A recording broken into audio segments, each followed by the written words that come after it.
This is Digital Perspectives with Brad Kimes.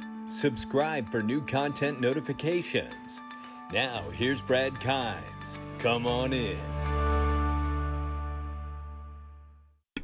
Welcome back to the show, everybody. You can follow me on Twitter at Backup Bradley above at the top of the screen and everything that we're talking about here today. Just having a laugh with Mrs. Backup before the show started here. Guys, I tell you, I really do miss the live streams. Don't you guys miss the live streams? I miss the live streams too. Me and Mrs. Backup are in negotiations. We're talking about potentially going back to doing a live stream maybe once a week or something like that. And if you guys would be into that, please let us know in the comment section. We'll weigh it out. But we really do miss all of you. All right. But obviously keeping this format that we have here. So, all right, before we get started, before we go on, because we got a lot to go on about today, let me just tell you, Ripple court case news. We got Ripple brand new patent, BobWay patent from Ripple filed yesterday. Come on in. And we even got news about Ripple and XRP involved in a California Privacy Act. Oh, yeah, it's going to get good. Let's get into it. So, guys, tune in to Link 2. This is going to be on Wednesday, November 11th at 12 p.m. Pacific time, or was that 3 p.m., I believe? 1, 2, 3. Yeah, so 3 o'clock Eastern time. And I'm going to be talking with Michelle O'Connor, who is absolutely amazing, formerly of Uphold, now at Synapse. We are going to be talking about neobanks and crypto regulation. And I'm going to tell you something. If you have not had a chance to sit down and hear Michelle talk about all things crypto and regulation in banking, you are in for a treat. This woman is extremely smart and knowledgeable in this space. I can't wait for an amazing conversation on that day. So really make sure you go sign up, join the community, download the free app, get a part of that conversation. It's going to be amazing. All right, let's get into this. Let's start with this. California ballot from Data 43 ballot measure expanding consumer data privacy expected to roll out nationally. Now, this is pretty interesting. This is all about, California Privacy Rights Enforcement Act. I don't want to read the whole thing to you, but in general, that's what it's about. Protecting people in California, their privacy to information and all of this, right? Going into this, and the suggestion is that we may see something like this roll out nationally as well, and not just in California. Let's get right to the meat of it, and the meat of it is this. Classy Docs, the company award-winning data classification and governance technology which supports CCPA, LGPD, and GDPR compliance, Classy Docs for blockchain, which provides an active implementation for the Ripple XRP that protects blockchain transactions from inadvertent disclosure and data leaks. Come on in. Yeah, look, I tell you something, this to me is even more exciting. And we saw something about Data 43 not long ago. Someone bought them. They bought someone. I can't remember. There was an acquisition there. If anyone remembers, they could share that with us. But across the myriad of platforms at scale for internet client systems, listen to how massive this is. And commercial public cloud platforms like Salesforce, Box.net, Google G Suite, Microsoft OneDrive, and others. Are you getting how big this is? This is big. Okay, this is very, very big.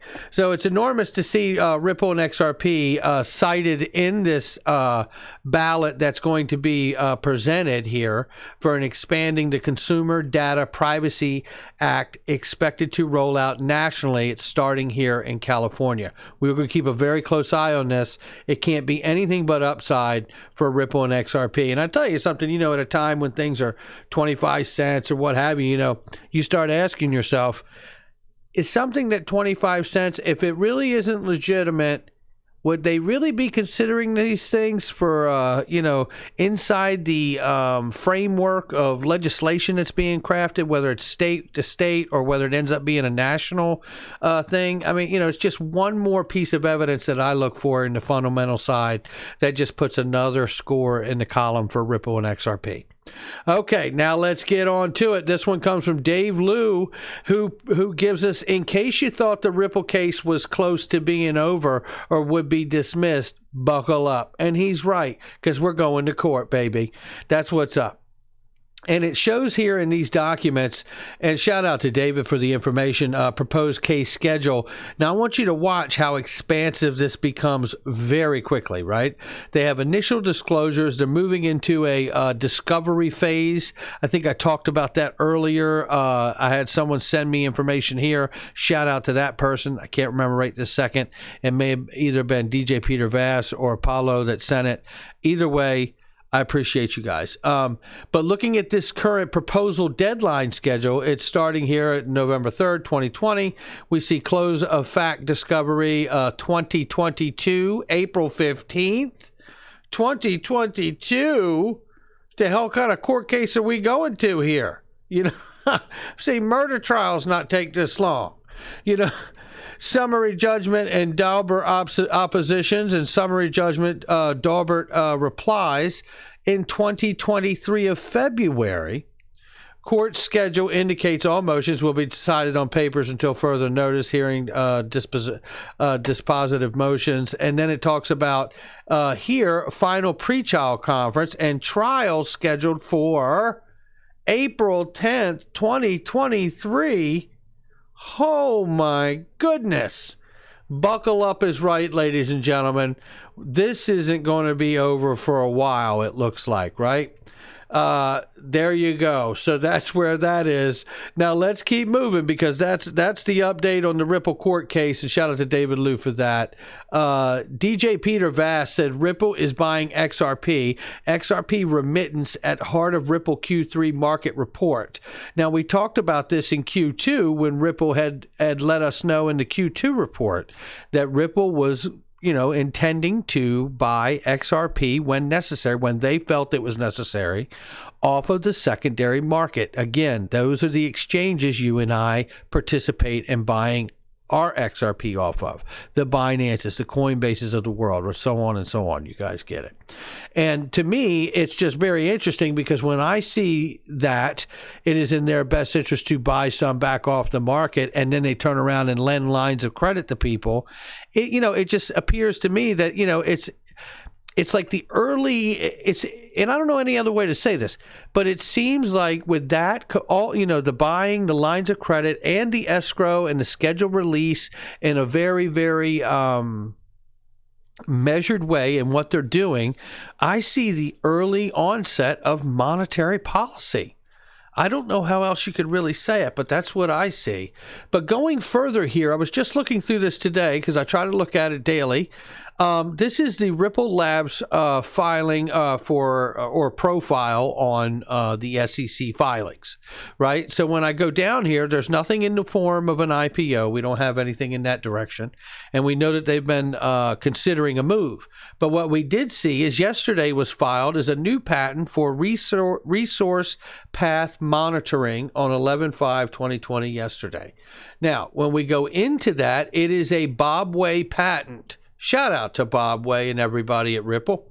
BobWay's an amazing guy. If you haven't watched the interview that I did with him, go into my search box on my playlist and pull up BobWay and watch that interview. It's straight fire. That guy is so smart.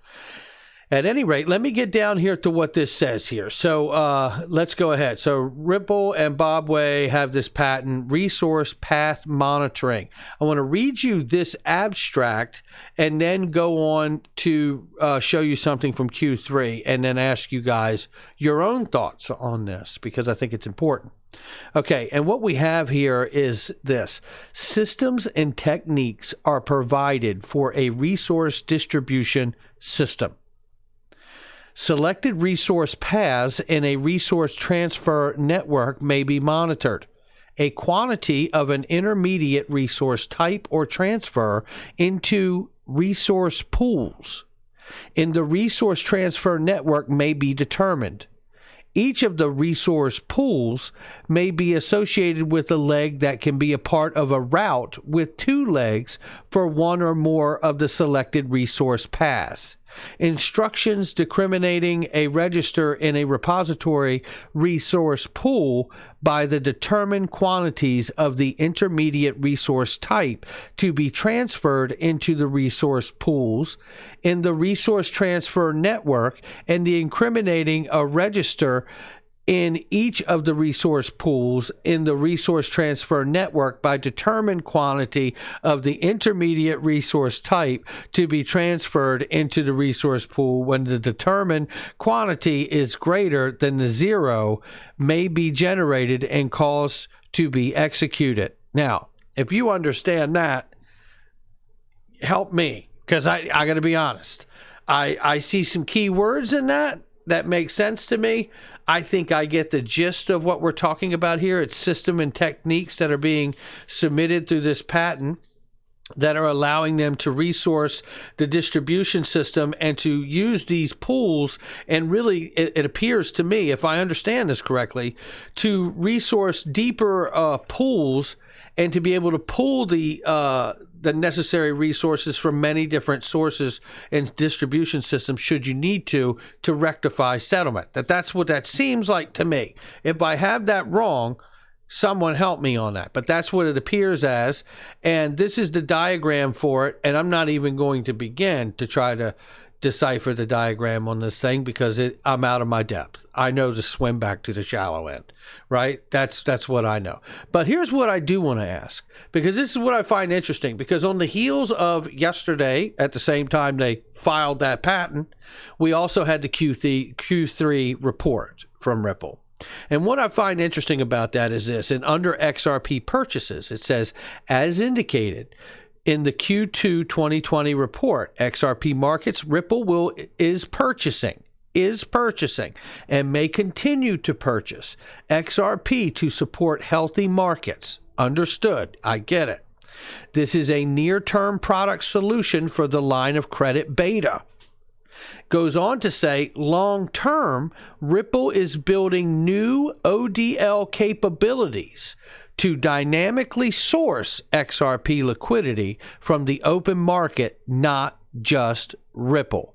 Now, Ripple is building new ODL capabilities to dynamically source XRP liquidity from the open markets, not just Ripple. Well, that takes me to right here in the abstract of where they're talking about resource pools and all the different paths and the one leg and two leg, and this can be a part of the route, right? And all of this selected resource paths.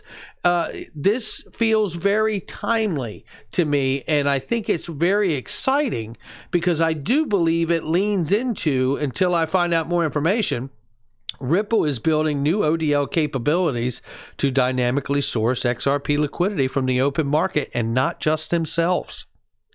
And it would look to me that somehow, in some way, this patent right here about sourcing a resource pools and all the different paths and routes for the payments and instructions seem like this may go hand in hand for doing exactly that.